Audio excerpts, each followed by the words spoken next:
ሻሎም ሻሎም ሻሎም ቤተሰብ እግዚአብሔር አምላኽ ከመይ ሓዲርኩም ሰላም ጸጋ ምሕረት ፍቅሪ ናይ ክርስቶስ በዝሐልኩም አና ሓውኩም ሰላሐዲን ካብ ክራይስት ሪቪሊንግ ጀነሬሽን ኢንተርናሽናል ቸርች ስቶክሆልም ስዊድን ናይ መዓልቲ ቃል ድብል ፕሮግራም ናይና ስለዚህ ሎም ድማ ነዚ መዓልቲ ዝኸውን ናይ እግዚአብሔር ቃል ክንካፈሊና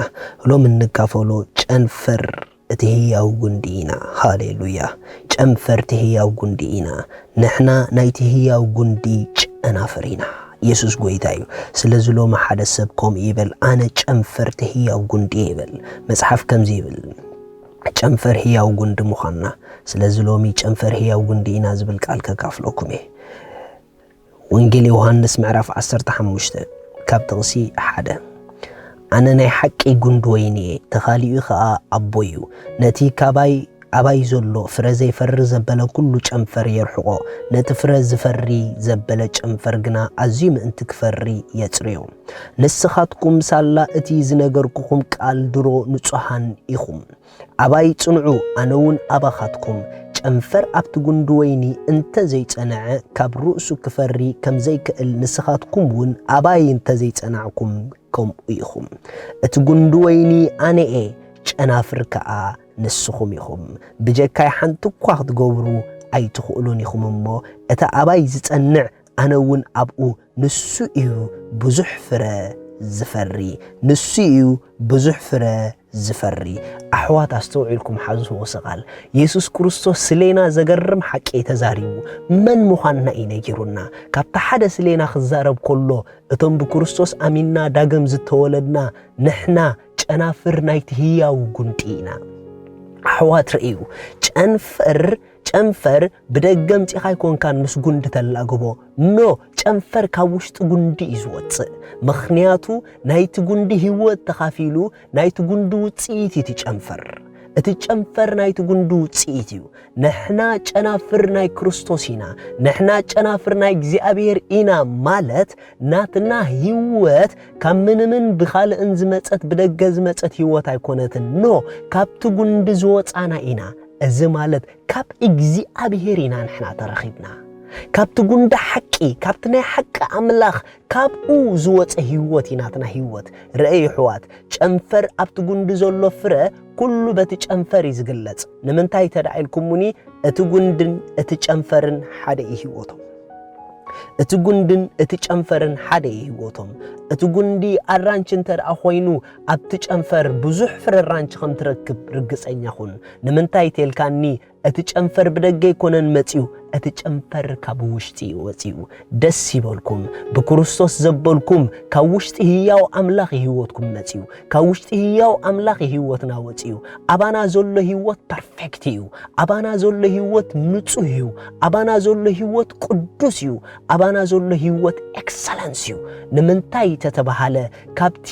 ብፁዕን ቅዱስን ህያውን ዝኾነ እግዚአብሔር ካብቲ ብሉጽ ዝኾነ እግዚአብሔር ካብቲ ብርሃን ዝኾነ እግዚአብሔር ካብኡ ናቱ ጨናፍር ኮይና ናቱ ዘርኡ ኮይና ኢና ወፂና ዋው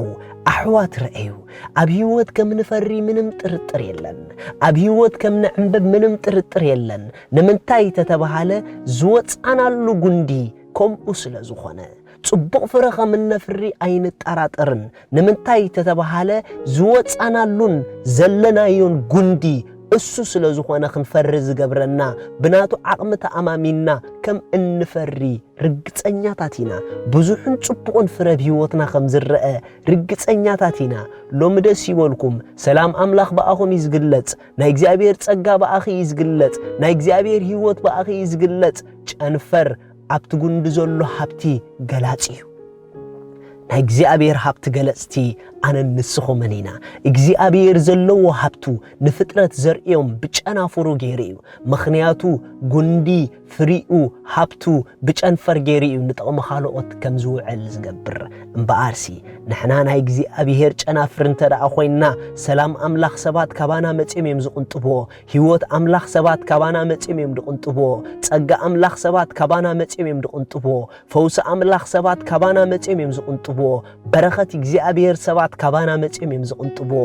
ዋይ ተተባሃለ ናይቲ ዘይረአ አምላኽ ዝረአዩ ጨናፍር أنا نسخو منينا نايت زير أملاخ جلست جنافر أنا نسخو منينا نحنا بؤو أبلع على الرأى السبع أنا أم مدري الرأى ريخو محوات جنفر انت دا أمستقون دلو خوينو أبتقون دزولو هيوات 24/7 بزي مقرات باتج أنفر يزحلف إيسوس كريستوس نابز مدرز زمت نجزي أبيهر هياويان نخجبرنا إليو نأملاخ هياوي خامالت إجزي أبيهر 24/7 بأخخ حلف يخالي مالتيو واي تتوهاله كم تج أنفر نقول دي هياو مسكونة زلو هابتي باتج أنفر زرقة أنا نسخو من بكريستوس نتي هياو إجزي أبيهر هياويان سلازخونا تسقو حيلو برخطو كبعاتو بزي مقرات بأنا يزرقة لو ما حدا سبي عوج أنا جنفر نايت هياو أملاخ يبل أنا ناي برخت غلاتي أنا ناي تسقا غلاتي